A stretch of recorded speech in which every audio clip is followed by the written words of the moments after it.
Bienvenidos a Matiz. El día de hoy estamos con el licenciado Marco Valencia. ¿Cómo está? Buenos días, o buenas tardes, perdón. Buenas tardes, Vanessa. Un gusto de estar aquí en tu programa digital y dispuesto a hablar un poco más sobre la psicología. Maravilloso. Hoy queremos hablar un poquito sobre lo que es el autosabotaje. Ese es un tema bastante amplio, Vanessa, porque requiere un análisis individual subjetivo, pero podemos ir abordando algunos casos interesantes para darnos cuenta si en casita quien nos está viendo tal vez se está autosaboteando, ¿no? Exacto. El autosabotaje en realidad son ciertas actividades, actitudes, formas de reaccionar que no nos posibilitan llegar a una meta u objetivo, ¿no? Lo primero que tenemos que preguntarnos es si nosotros en nuestra planificación que estamos haciendo para llegar a nuestras metas, algo de nuestra conducta está provocando que fallen, ¿no? Incluso no solamente a nivel laboral o académico, sino a nivel de relaciones personales, de pareja. Tengo muchos casos en el consultorio, Vanessa, donde generalmente llegan los pacientes y me dicen, no entiendo por qué siempre me toca la misma clase de parejas, ¿no? ¿Por qué siempre me terminan engañando? ¿O por qué siempre me terminan haciendo las mismas cosas, ¿no? Y de repente uno puede ver el primer tipo de autosabotaje es el repetir, ¿no? Repetir conductas que de repente no hemos logrado cerrar en nuestro pasado y que de alguna u otra manera inconscientemente las vamos repitiendo. Freud en algún momento dice que aquellas cosas que no quedan atadas, sujetas, ¿no? Van a salir al consciente en forma de repetición. Y esto nos llama un poco la atención porque precisamente tiene que ver no solamente con las relaciones de pareja, sino con el hábito laboral, con el hábito académico, en que nosotros estamos intentando llegar a una meta y ¡pum!, hacemos lo mismo de siempre. No sé si, Vanessa, alguna vez te has preguntado por qué cuando tienes que ir a un lugar súper importante, de repente te pones a verte las uñas, ver la televisión, no haces nada y sabes que tienes que ir a este lugar y de la nada llegas tarde. Siempre llegas tarde, por más que hayas planificado todo tu tiempo, algo has hecho que de repente no te permite llegar a tu meta o a tu objetivo. Ese es otro tipo de autosabotaje, ¿no? Esa es una forma de procrastinación que suelen ser un segundo tipo de autosabotaje, ¿no? Y hay una tercera forma de autosabotearse, ¿no? Que tiene que ver con algunos lapsus, que tienen que ver con unos actos que de repente no nos permiten completar o concretar las ideas que tenemos pensadas.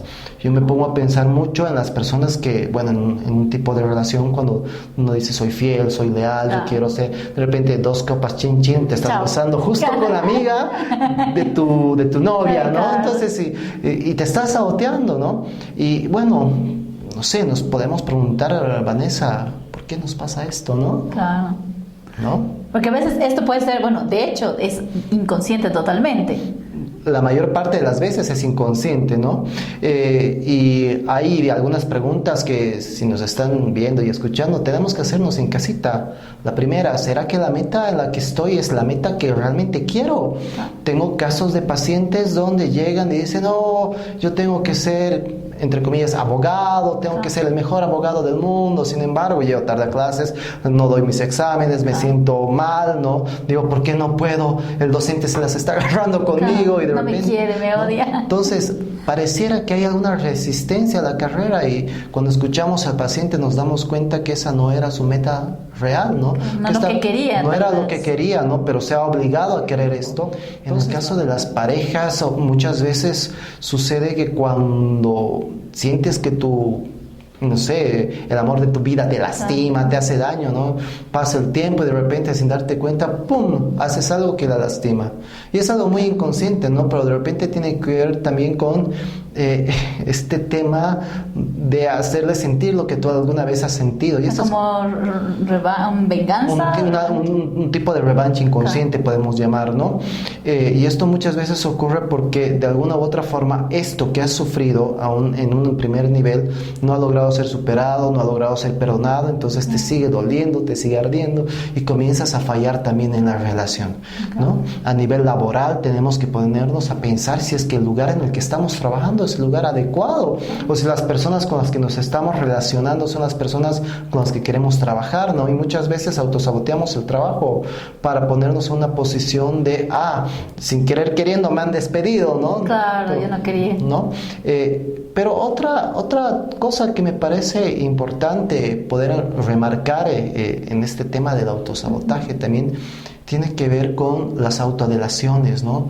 Lo que hablamos, lo que decimos, muchas veces, ay, ¿por qué he dicho esto? No debía haber dicho esto, ¿no? Como si fuera un tema de que se cumpla, ¿verdad? Algo así. Estamos hablando también de las profecías autocumplidoras, ¿no? Exacto. Este tipo de sabotajes tienen que ver precisamente con, no ve, te lo dije. El querer llegar a un punto sin darte cuenta tiene que ver precisamente con no estar claro con las metas y los lugares a los que quieres ir. Yo siempre digo, en la mayoría de los pacientes, y es algo que me gustaría que la gente comenzara a trabajar, es ver realmente cuál es su proyecto de vida, su meta, dónde quiere ir, cómo quiere realizarse como sujeto, como individuo, no para otros, sino para uno mismo, ¿no? Y la mayoría de mis pacientes no llega con un proyecto de vida. No hay. Les pregunto, ¿y qué has pensado en un futuro? ¿Quién quiere ser de aquí a 10 años? Y quedan así como que un poco pensando. Y yo me asombro y digo, ¿qué está pasando aquí? ¿Por qué no tienen claro dónde quieren ir? Y ¿sabes qué? Se agarran de cosas que les hacen daño. Claro. Todo el tiempo se agarran de cosas que les hacen daño. Y evidentemente en este proceso de agarrarse de estas cosas van a comenzar a autosabotearse, van a comenzar a cumplir aquellas cosas que creían que nunca van a hacer, ¿no? Por ejemplo, el tema de que siempre te sean infiel, a veces también es un empujar a tu pareja que te sea infiel, ¿no? Entonces se van cumpliendo ciertas características. Es importante que en estos procesos tú te estás preguntando si te estás saboteando. Hay algo que decías, perdón, muy interesante, que es esto de las metas. Y yo veo, bueno, no sé qué edad tengan tus pacientes, pero yo veo mucho esto en la gente más joven, sobre todo ahora, digamos, los chicos que salen del colegio o que están, digamos, como que en ese trance de... que siempre nos pasa, ¿no? Es más típico, se podría decir, de esta edad donde sales del colegio y dices, ¿y ahora qué voy a estudiar? ¿Qué voy a hacer de mi vida? O sea, donde son muy pocas personas las que realmente salen del colegio y dicen, ok, yo quiero estudiar esto porque, no sé, de aquí a 5 años yo quiero ser un doctor y quiero ser esto y quiero ser lo otro, pero realmente muchas personas no tienen ni idea y a veces escogemos carreras así como que lanzo una moneda y a ver qué sale y ojalá me guste, digamos. No creas, Vanessa, la verdad es que tengo pacientes de todas las edades y hay un 80-90%, sin mentirte, que no saben qué hacer de sus vidas a pesar que son mayores, ¿no? Claro. Evidentemente los más jóvenes tienen un problema de imposición. Ahora con este tema de la globalización, la tecnología, los pocos recursos, porque a los 33 años una persona ya tenía terreno, auto, casa, ¿no? En la antigüedad. Ahora no, ahora tienes que pelear en un mercado que es bastante hostil y difícil. Entonces la mayoría de los pacientes que llegan al consultorio te dicen quiero tener plata. Entonces, por ganar plata, entonces se comienzan a entrar a carreras donde de repente no pueden, qué sé yo, salir adelante, no su vocación, porque hay que medir varias cosas al momento de entender el tema de una carrera, ¿no? La meta y la vocación, las aptitudes también, porque uno puede querer hacer algo, digamos, no sé, me imagino, es un ejemplo que te doy, quiero ser médico cirujano, pero tengo Parkinson, ¿no ve? Entonces, una cosa es la vocación y las aptitudes y competencias. Entonces, muchas veces no hay las aptitudes, o no hay las competencias, o no hay la vocación. No hay los recursos también. Y los recursos, ¿no? Hay una imposición por tener carreras de nivel medicina, derecho, muy pocos quieren estudiar psicología, ¿no ve? Porque dicen que ahí no está el dinero, pero y este peso social los lleva a cumplir la meta de otro, no su propia meta. ¿Qué señales podemos ver o detectar para saber que podríamos estar como que en un trance de autosabotaje? Primero, estoy considerando que estoy repitiendo hechos. O sea, si digo siempre me pasa lo mismo, ¿por qué siempre me pasa lo mismo? ¿No? Esa es una señal. La otra señal es, no estoy llegando a mis objetivos. ¿Qué factores externos están perjudicando al que llegue a mis objetivos, ¿no? Y si son factores internos, digamos, yo soy el que me quedo en la cama, o me quedo viendo tele, prefiero jugar con mis amigos, o me voy de sábado por la noche, ¿no? Y al día siguiente tenía cosas que hacer y me pierdo 3 días, ¿no? Entonces, si son los factores internos, aquellas cosas que no me están permitiendo llegar a donde quiero ir, ¿no? Lo otro es, realmente me siento a gusto donde estoy, ¿no? ¿Por qué estoy fallando? preguntarme este tipo de cosas, ¿no? Llegar a un punto B desde un punto A requiere toda una programación y planificación. ¿Será que esta planificación que tengo es la correcta? Me pregunto, ¿no? Entonces, hay muchos tintes en relación al autosabotaje. Y creo que la pregunta más impactante es, ¿no? ¿Cuánto estoy dando de mí para que esto funcione? ¿No? Porque puedo decir, sí, es que no funciona, pero estoy dando algo de mí, ¿no? Muchas veces en las relaciones de pareja, sí, la amo, la quiero. Bueno, ¿y qué haces para seguirla amando y queriendo, no? Se quedan así, ¿no? Ni un chocolate, por ejemplo, ¿no? Ni una florcita, no, pero la amo y la quiero, ¿no?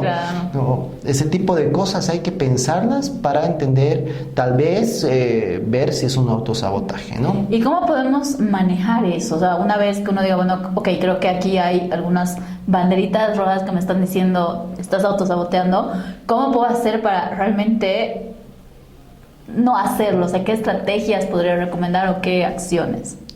Creo que la primera es un análisis personal e individual, ¿no? El poder pensar si realmente lo que estoy haciendo es lo que quiero. Si la persona con la que estoy es la persona con la que realmente quiero estar. Si tengo claro de dónde estoy partiendo y a dónde quiero ir, ¿no? Esto nos posibilita sobre todo a plantearnos objetivos y metas claras. Otra de las cosas fundamentales dentro del autosabotaje, ¿no? Es que muchas veces nos ponen un papel de víctimas. Y a las personas que están en un papel de víctima les es muy cómodo porque reciben atención, reciben no sé qué, que el amiguito viene, que le escucha, tienen gente con que hablar. Por último, la persona agresora, entre comillas agresora, vamos a poner va y se disculpa, qué sé yo, ¿no? Entonces este papel de víctima es otra forma de autosabotearnos. Qué sé yo siempre les digo a la mayoría de mis pacientes que llega un momento en que tenemos que pasar de ser víctimas a ser protagonistas de nuestras vidas, ¿no? Y creo que el hecho de que te pongas las pilas y comiences a hacer algo, es que creo que empiezas a sobrellevar el sabotaje, ¿sí? ¿Cómo crees que influyen las creencias o lo que nos enseñan, lo que aprendemos desde pequeños para llegar a esto? Creo que eso me hace mucho recuerdo. Te voy a dar un ejemplo con el tema de los sueños. Ya. ¿No? Por ejemplo, te dicen si te sueñas con un perro es ladrón, sí. ¿no? Te dicen, la clásica, te van a robar, cuidado. Es una costumbre, ¿no? Nuestro inconsciente va a ir asociando estas cosas. Y de repente las va a ir representando desde la costumbre y la cultura. Entonces, si has sufrido alguna vez algún evento traumático de algún robo, entonces tu inconsciente va a reaccionar a través del perro, ¿no? Porque es algo cultural que se te ha instaurado, ¿no? Sí, la verdad es de que la cultura, la tradición, muchas veces estas palabritas que atraviesan al sujeto se van a ir convirtiendo en profecías autocumplidoras. En algún momento, si es que realmente impactan al sujeto, ¿no? El hecho de, por ejemplo, padres que les dicen a sus hijos desde muy temprano, eres un burro, no sabes, no vas a poder hacer nunca, qué malo que eres. Entonces esas palabras atraviesan al sujeto y se la cree, y se la cree. Cuando es grande dicen, no sé por qué soy tan tonto, no puedo, soy muy burro, me dicen en consulta. Y yo me doy cuenta que son significantes que no vienen de ellos, sino vienen de sus familias, sus padres, personas queridas, ¿no? Y este tema de la cultura también en algún momento, no en todos, es caso por caso, evidentemente puede afectar la singularidad de cada sujeto. ¿Qué papel crees que juega la autoestima en todo esto? La autoestima, el autoconcepto, la fuerza yoica, como quieras llamarlo, generalmente tiene un aspecto muy esencial dentro del sujeto, principalmente porque es donde se establecen las defensas ante un mundo tan agresivo. Entonces, si tú tienes una fortaleza muy baja, una estima muy corta, entonces estas palabras, por ejemplo, el burro tonto o el perro ladrón o ese tipo de cosas, van a comenzar a afectarte de mayor manera que las personas que tienen un autoconcepto, unas defensas psíquicas adaptables más fuertes, qué sé yo. ¿Cómo podemos trabajar con el tema de la autoestima, evidentemente, para no poder, o sea, para evitar caer en todo esto, ¿no? Muchas veces incluso la autoestima puede ser un tema de autosabotaje, porque nos vamos, o sea, no sabemos por qué voy justamente donde la persona que me agrede, ¿no? Claro. No sé por qué justamente o el famoso me pega porque me quiere, ¿no ve? O por qué me relaciono con personas difíciles, complicadas, ¿no? Entonces, es salir de este tipo de relaciones que no nos permiten tener conductas más adaptativas, es aprender a cerrar ciclos, entender que muchas veces cuando algo acaba, ¿no? Claro. No insistir, no volver a esto mismo porque nos sigue fraccionando. El hecho de estar en una relación entre comillas tóxica, me encanta esa palabra porque todos tienen una definición distinta de tóxico, ¿no ve? Pero estar en una relación tóxica, sostener esta relación todo el tiempo y decir, ay, te saboteas, entonces es salir de esta relación, cortar las cosas de raíz, y creo que una de las cosas fundamentales es tener claras tus metas. ¿Cómo podemos diferenciar el miedo al éxito del miedo al fracaso en esto del sabotaje? ¿Vendría a ser lo mismo? No necesariamente es lo mismo. Cada persona percibe los miedos de forma distintas, ¿no? Hay que entender qué significa para alguien el éxito y qué significa para alguien el fracaso, ¿no? De repente el éxito para alguien significa llegar a graduarse de una carrera que no quiere, ¿no? O el éxito, el fracaso realmente, en el caso de las carreras, por ejemplo, es no lograr ser lo suficiente para alguien más, ¿no? Claro. Entonces, para cada persona tiene una significación diferente que es el éxito y que es el fracaso, ¿no? Todos, en algún momento de nuestra vida, tenemos miedo a fracasar porque hay algo que tenemos como seres humanos innatos, que es la autosuperación, la autoconservación, el instinto de supervivencia, ¿no? El fracasar puede significar una debilitación, ¿no? A este nivel. Pero dentro del sabotaje hay que preguntarle a cada persona qué es lo importante para ella, fracasar o triunfar, ¿no? ¿Dónde va el tema? ¿Estoy jugando para no fracasar o estoy jugando para ganar? A eso más o menos podemos ir en cuanto a las metas. ¿De qué manera crees tú que un profesional, en este caso tú, digamos, profesional de psicología, puede ayudar a tratar este tema? Freud tiene una palabra, y ese es el lema en realidad de mi consultorio, que el hablar cura. Entonces, parte del proceso terapéutico es poder expresar, hablar y muchas veces hacer algo que se llama insight, prenderle al foco, la luz, ¿no? Que la gente empiece a darse cuenta de este tipo de cosas para evitar repetirlas. Tener conciencia del inconsciente es un paso fundamental en el proceso de recuperación, no solamente del autosabotaje, sino de muchos otros problemas psicológicos que en realidad no tienen mucho que ver con patologías severas, ¿no? Sino que tienen que ver con lo que en algún momento Freud llamaba como psicopatología de la vida cotidiana, ¿no? Entonces esto nos pasa día a día, nos ocurre en cada momento, y es bueno darse cuenta. Un profesional psicólogo lo que hace es reflejarte estas cosas para que digas, ay, no lo había pensado de esta forma, ¿no? O, ¿es así en serio? Entonces muchos se sorprenden y dicen, no sabía esto. Uno de los casos más anecdóticos que tengo, por ejemplo, tiene que ver precisamente con una persona que estaba, no te estoy mintiendo, 13 años con un sujeto que la golpeaba. Wow. Todo el tiempo la golpeaba. Entonces, y ella estaba en su burbuja y decía, no, es que me ama, me quiere, me da todo, ¿no? Entonces, ¿dónde estaba el tema del beneficio secundario de estar en esta relación? Era en el hecho de que en la reconciliación había pues mucha intensidad, ¿no? Claro. Entonces, para ella valía más la reconciliación. Entonces, ella constantemente saboteaba la relación para que el marido se enoje, la golpee, claro, y haya una reconciliación, ¿no? El que ella se haya dado cuenta de esto es, rayos, me tengo que divorciar, ¿no? Claro. Entonces, esas cosas pasan en la vida y hay que ponernos a pensar realmente si el lugar en el que estamos es el lugar en el que queremos estar. Bueno, también implica, me imagino, mucho el tema de cómo hemos crecido, ¿no? Con qué imagen de relación de pareja hemos crecido, porque por ahí, no sé, en casa ha visto eso o ha sido para él algo, a veces lo normalizamos. Para mí es normal porque he vivido en una familia así o en un círculo así, y cuando estamos en el momento creo que es más difícil darse cuenta, ¿verdad? Las repeticiones son muy, muy frecuentes en las familias, y hasta que nos damos cuenta que estamos repitiendo ya estamos en la tercera, cuarta generación, ¿no? Por ejemplo, la abuela termina con el marido y cría a la hija sola. La hija, bueno, la mamá en este caso tiene a la hija, se divorcia y cría a la hija sola. Y ahora la paciente, que era la hija, tiene una hija y tiene miedo de crear a la hija. Claro, tiene miedo de crear la hija sola, ¿no? Entonces te das cuenta y dices, ¿por qué está pasando esto, no? Una identificación con la madre, podríamos decir, etcétera, pero se van repitiendo patrones uno tras otro, porque la verdad es que ¿qué recursos tenemos sino los que hemos aprendido en nuestra vida infantil, en nuestra vida de adolescencia, ¿no? Son esas herramientas las que tenemos para enfrentar al mundo. Correcto. Ya para terminar, ¿en qué momento una persona debe decir necesito ayuda profesional? Porque obviamente hay diferentes momentos y diferentes detonadores, si tú quieres, como para que nos desestabilice un poco la vida y decir, pucha, creo que necesito terapia. Pero ¿cómo podemos darnos cuenta, sobre todo aquellas personas que quizás todavía tienen ese tabú de no, el psicólogo, como, ¿para qué voy a ir yo? Eso no es para mí. ¿Cómo darnos cuenta que es momento? Bueno, en la experiencia de mis pacientes, porque yo les pregunto, ¿por qué estás aquí? Les pregunto, ¿no? Y es que muchas veces la angustia ya se vuelve insoportable, ¿no? Y yo les digo, debió haber algo que haya explotado para que estés aquí, ¿no ve? Porque sí, ya.